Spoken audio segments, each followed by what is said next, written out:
Hey guys, Jimmy here with a quick video. I'm going to address two issues with the F150s. Might help some of the owners out really quickly. So first issue is the drive shaft is the shortest, quickest fix. I'm just going to tell you about it. So I started noticing about 75,000 miles in. I've got about 96,000 on the truck now that I was feeling a bump when I would pull out.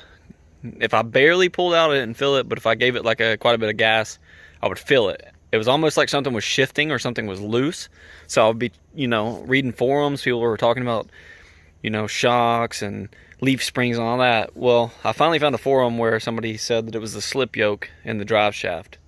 So I finally pulled out the drive shaft, checked the slip yoke. Sure enough, dry as a bone. And that was the issue. So I put some high temp grease on the inside of the slip yoke, put the drive shaft back in, bolted it up. Took me about, 30 minutes. And smooth as silk now. Alright, so the next issue I'm going to address that I've had with the truck is a water leak. Alright, so I was driving around, when I would stop, I would hear a water sloshing sound like I had a fish tank in the truck. And I kind of did have a fish tank in the truck, honestly. There was quite a pool of water under the kick panel when I pulled it out. I'll show you guys. I've got a fan in there right now, drying it. And I did suck up some of the water with a shop vac, but I had just a pool of water here. I mean, it was probably 2 or 3 inches deep. And so I guess the water was shifting back and forth as I would stop and go. So I've got a fan blowing on the carpet, trying to dry it out. I know it's probably going to take a while for that to dry, but I didn't want it to mold or mildew. Excuse my truck, it's a mess right now. So, but anyways, how I found that water leak was I took a water hose, put it up at the lowest point, because that's how you find a water leak, best way to do it. And I slowly started moving the hose up further and further. I didn't do it immediately. You want to hold the hose still in the same place and kind of watch for a while on the inside if you can. It's best if you have somebody to help you do this. But I just had the water hose on a slight trickle. It doesn't have to be much, you don't have to like pressure wash it. Just barely let it run, just like simulating rain. And everything appeared to be draining pretty good under the truck from the cowl. So, and I didn't see anything coming in the cab, so I slowly started moving up. About the time I got in this corner, about an inch above it, started seeing water come in the cab. I did have the water, soaking up the carpet and running into the panel. So I started, I kind of suspected that it was coming from the pillar, and that's where I went. But the windshield was replaced by Safelite, because a rock came out of a dump truck and cracked my windshield. So I had a new windshield put in, about 3 months ago. I'm not saying that's the issue. It could have been, or it could be like this from the factory, just a defect. I'm not sure. But what I did was I took some silicone, went around this, and just went in this corner because that was where I was having the issue. And hopefully that will stop the problem. I siliconed around the satellite antenna as well.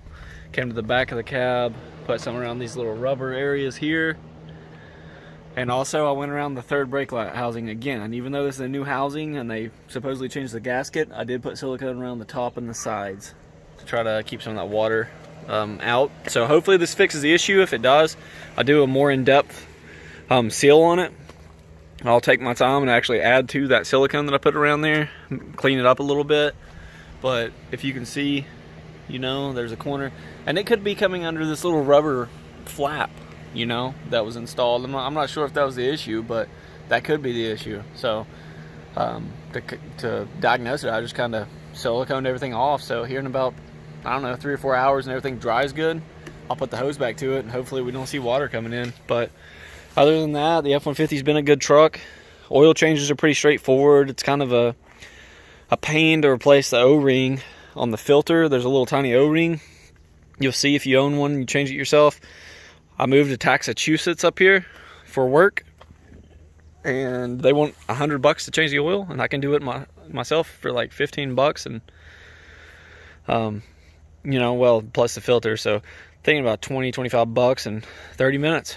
So yeah, not a big deal. So great truck. I'm very impressed with it. You can say what you want about a Ford. I don't know if you have Chevrolets or Dodge if you're watching, but this truck has been an amazing truck. I mean, I've hit other cars with it because of bad drivers, bumped into them and stuff, and hit them pretty good. And the truck just is tough. I mean, I've had to do very minimal body work to it, and actually like slammed into other cars with it. It's pretty crazy. The aluminum just kind of flexes. It's amazing how it's constructed, and every piece you can replace. I mean, you can unbolt it, just stick another one in there. It's light, you know, easy to line up everything. It's pretty nice, but great truck.